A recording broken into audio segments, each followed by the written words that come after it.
इधर उत्तरा का जो गर्भ है, जन्म होता है। ब्राह्मणों ने जन्म कुंडली बनाई, गुणों का वखान कर रहे हैं महाराज पांडवों के प्रति।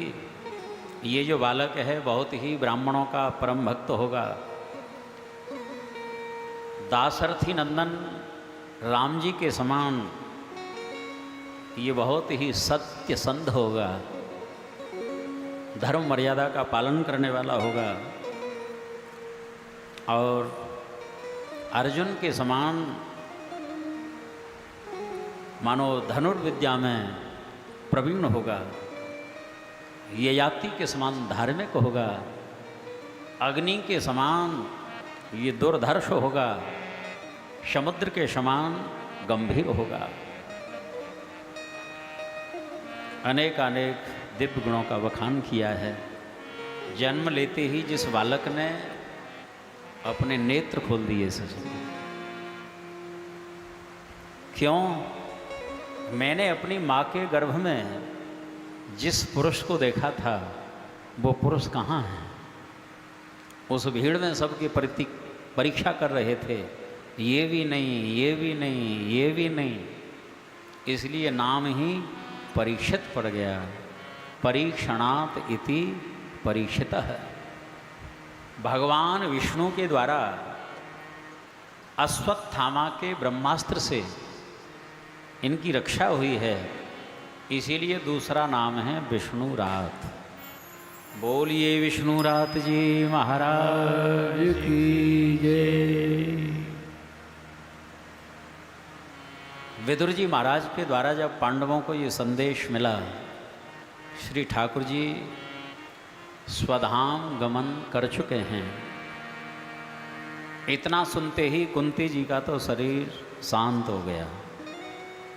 पांडवों ने इसी बालक को उत्तराधिकारी बना दिया और हिमालय की यात्रा की है। जो माना गांव से ऊपर जो जहाँ द्रौपदी ने शरीर छोड़ा, उस स्थान पर मंदिर बना हुआ, वो शिखर भी जय भोले श्याम सुंदर भैया के साथ में दर्शन किए। वहीं से आगे सतोपंथ की यात्रा है आज भी। इन परीक्षित जी का विवाह भी होता है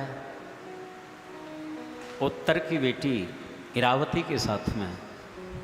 समय के अंतर से जनमेजय आदि 4 पुत्रों के जन्म होते हैं और ये सतयुग की घटना है। हरिशरणम द्वापर की घटना है